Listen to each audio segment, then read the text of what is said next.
இப்போ நான் பார்க்க போகிறது 9th மேக்ஸ் செகண்ட் சாப்டர் எடுத்துக்காட்டு 2.11 பார்க்க போகிறோம். என்ன கொஷின் கொடுத்துருக்காங்க பாருங்கள். 0.515115111115 மற்றும் 0.535335 எக்ஸெட்ரா என்ற எண்களுக்கு இடையே எவையேனும் இரு விகிதமுறு எண்களை காண்க. இப்போ நமக்கு பாருங்கள், இப்போ கொடுத்துருக்க அந்த இரு எண்களுக்கு இடையில் சரிங்களா, இதோ ரெண்டு விகிதமுறு எண்களை மட்டும் எடுத்து எழுதுனா போதும். இதுக்கு ரெண்டு இடைப்படத்தில் நமக்கு நிறைய விகிதமுறு எண்கள் இருக்குது சரிங்க, நம்பர்ஸ் வருது. அதில் ரெண்டை மட்டும் நம்மளை கேட்டிருக்காங்க சரிங்களா. இப்போ பாருங்கள், தேவையான இரு விகிதமுறு எண்கள் நம்ம கண்டுபிடிக்கணும் சரிங்களா. இப்போ கொஷனில் கொடுத்துருக்க நம்பர்ஸ் நம்ம எடுத்து எழுதியாச்சு.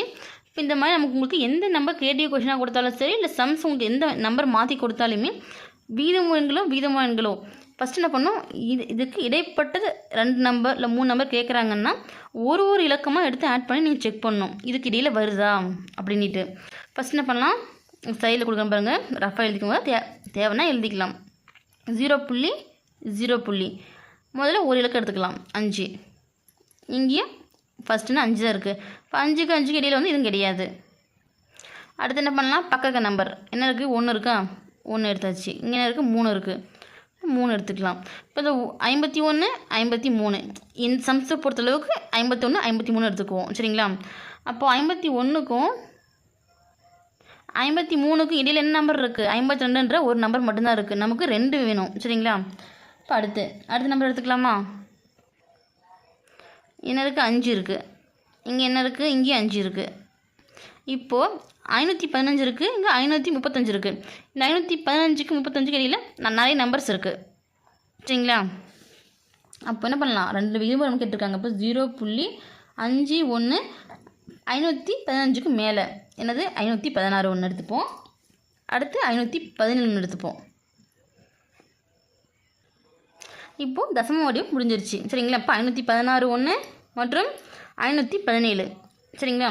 இல்லை நாங்கள் புக்கில் இருக்கிற மாதிரி போடுறோம் அப்படின்னு இங்கே யோசிச்சிங்க, இப்படியும் போட்டுக்கலாம் இல்லை அப்படி போட்டுக்கிறோம் அப்படின்னா ரொம்ப சிம்பிள் பாருங்கள். புக்கில் அப்படி 4 இலக்கமாக எடுத்துருப்பாங்க சரிங்களா. அப்போது என்ன இருக்குது, 5151. அப்போது இந்த 5151க்கு அடுத்த நம்பர் என்ன, 5152. அதே போல் இந்த 5353 இதுக்கு முன்ன நம்பர் என்ன, 3க்கு முன்னே 2. அப்போ என்ன வரும், 5352 சரிங்களா. இதுக்கு இடையிலன்னா அதுக்கு இடையில் ஏதோ ஒரு 2 நம்பர், அது நான் புக்கில் கொடுத்துருக்க மாதிரி எழுதினாலும் சரி, நம்மளே இப்படி எழுதினாலுமே கரெக்டு தான். நமக்கு தேவை 2 விகிதமுறு எண்கள்.